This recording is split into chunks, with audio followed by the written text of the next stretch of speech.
And spring football has sprung the 2-minute drill. Eugene Obah with you. Now, I cannot guarantee that these will actually end up being 2 minutes, but what I will guarantee is that these are going to be kind of sort of miniature versions of the full Spring Football Has Sprung shows that we've been doing for the past 3 weeks. Now, we will have a full show next week, but on the weeks that we don't do full shows, we'll be doing some of these, and hopefully you will like what we have to put out. And one of the things that we are going to talk about are the ratings that were put out earlier in the week. And I have to say, these are great numbers that have been put out, especially by ABC. You look at this stuff, the Columbus-Dallas game, 968,000. The Birmingham-St. Louis game, a little over 1 million. Really, really good. The Fox number, again, this has been really constant. It's kind of sort of like tomato soup. You know what you're getting.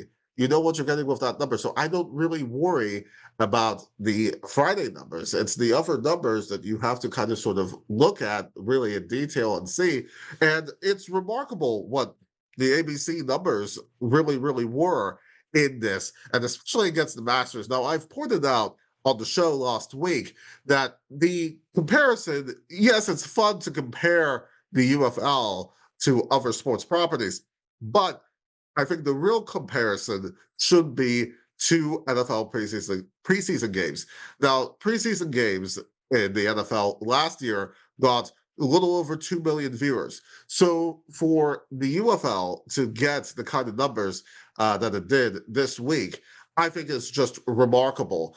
And again, so much for all the conversation that's been had about the ABC broadcast, the ESPN broadcast versus the Fox broadcast. I know that there are some of you who like the more kind of sort of serious approach that Fox gives to the UFL relative to the kind of sort of looser approach that ABC, ESPN does. And as I pointed out, ABC and a lot of the week-to-week stuff had the higher ratings. Remember that last year there were 5 games that earned over 900,000 viewers on the ABC ESPN side. Fox only had 1, and that was aided by the Indy 500 lead-in.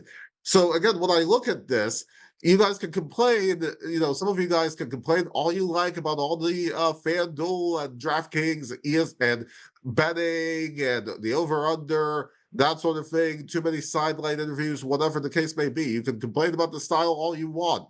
But I look at these numbers, and I look at what the executives are probably thinking here over at the Mouse, and it is basically scoreboard. I think that, again, I mentioned this last week on the show. I think the ABC broadcasts are a lot more fun. They are a lot more fun. This is the difference between having a Lexus and having a Ferrari. Yeah, the Lexus is going to be more reliable, but the Ferrari is going to be a hell of a lot more fun. So, again, when I think about this, which would you rather have?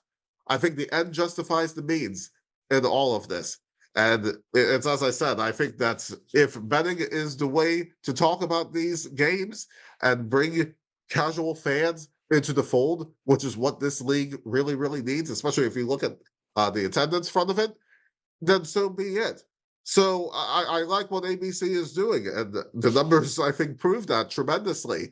Now, the attendance part of it, there are some of these markets that need a little bit of work. I mean, Houston, that's going to be a long season. Dallas, I think the move to Frisco, at least so far, I mean, it's early, but I think so far this is kind of looking like Jamarcus Russell, a complete bust. It really, really is. And UFL Shadow, I'm going to give him a lot of credit here on Twitter. He posted a chart. And thinking about St. Louis, the number that was posted recently, a very good number ratings-wise, but then the attendance, just a little over 20,000. And look, in a vacuum, this stuff is great. In the vacuum, that number is great. Still the highest of any of these teams in the league. But then UFL Shadow, he posted a chart that had all of the same circumstances. You had the same circumstances. You had the Masters, you had the Cardinals game, and it should be noted that the Cardinals game, in terms of the attendance, this year was also down as well. So we have to also be fair on that as well. But same set of circumstances, that sort of thing, the ratings were not the ratings, sorry, the attendance was down. And you have to look at this as to whether or not this is the start of a trend here when it comes to St. Louis. And maybe the chatter may start to increase about Rapoli's desire to move the Battlehawks to soccer stadium. That may be a thing. We have to see. Again, the number is great in the vacuum, don't get me wrong. But given the grief that the Birmingham Stallions faithful have had in terms of their attendance,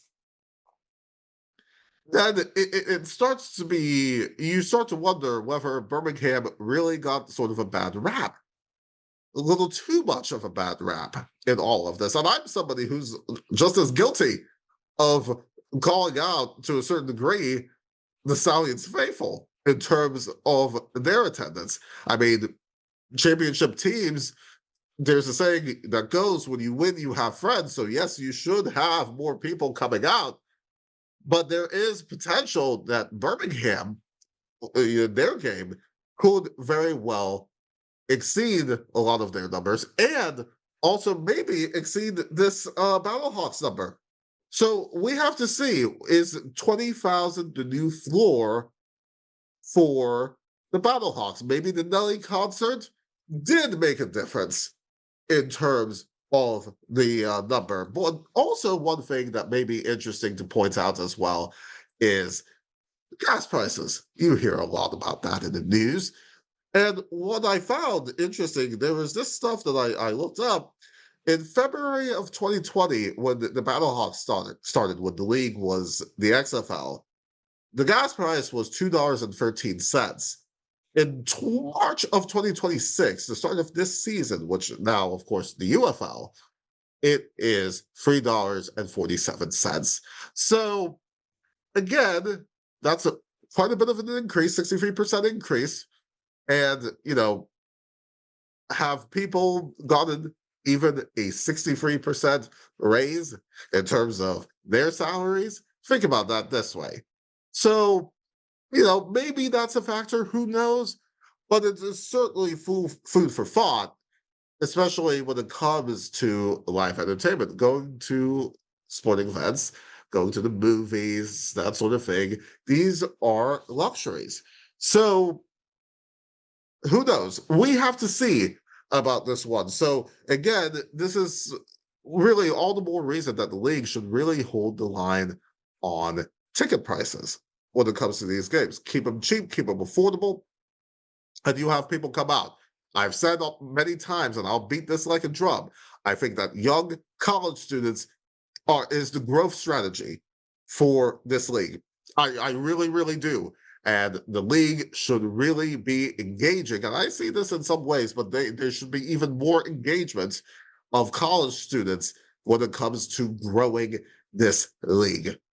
Okay, I'll give an example. Even DC, second highest attendance in the league. I would have liked to see DC's seats filled in a little more. I would have loved to see that. But I'll give DC as an example. The University of Maryland is about 7 miles away from Audi Field. If I were the league, if I were the DC Defenders, I would be engaging folks over at the University of Maryland for Maryland Day. Maryland Day is the big open house at the University of Maryland. 70,000 people attend Maryland Day. That is a captive audience that you can get right there easily. Set up a tent, set up some, pamphlets, whatever it is, and you can really get a lot of people. Metro, that's very, very easy. On the Green Line, College Park Station to Navy Yard, Easy enough. I would be engaging University of Maryland, engage Howard, every one of the DMV schools, for that matter, on this. That's an easy thing. College students, I think, are the future of this league, and the foot has to be on the gas. I know that the league had announced Oklahoma City.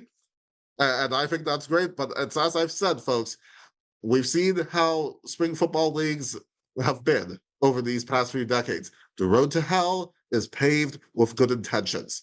So the foot has to still be on the gas. We have to still pretend that this thing could fail. Obviously, you hope that's not the case, but again, you cannot pretend that everything is, that you cannot pretend that, oh, let's just kind of make sure that, oh, things are okay, blah blah blah blah blah, that sort of thing. So again, college students, they're the future of this. The attendance is not an either or proposition. Attendance and ratings are not either or, it's both and. So that's something that has to be kept in mind. And the last thing I'll just mention here, because we're not doing the full show, I will do a quick pick'em in this. Now, we posted on Twitter already that for the Thursday game, that I think that the Kings are going to win this one. They are going to win. Then looking at the Renegades Aviators game, I think the Renegades are going to get that. Defenders Battlehawks, that's going to be the game of the week. That's going to be the must-watch game of all the games of the slate. I think that the home crowd are going to will the defenders to a victory. I think this is going to be a close one, especially with the quarterback change. And then the Storm and Stallions, I think the Storm is going to get that one. So let's see what happens in this slate. Full show next week. Be sure to subscribe and ring the bell right here, youtube.com/the CSE channel. And in the meantime, please don't fumble in the end zone.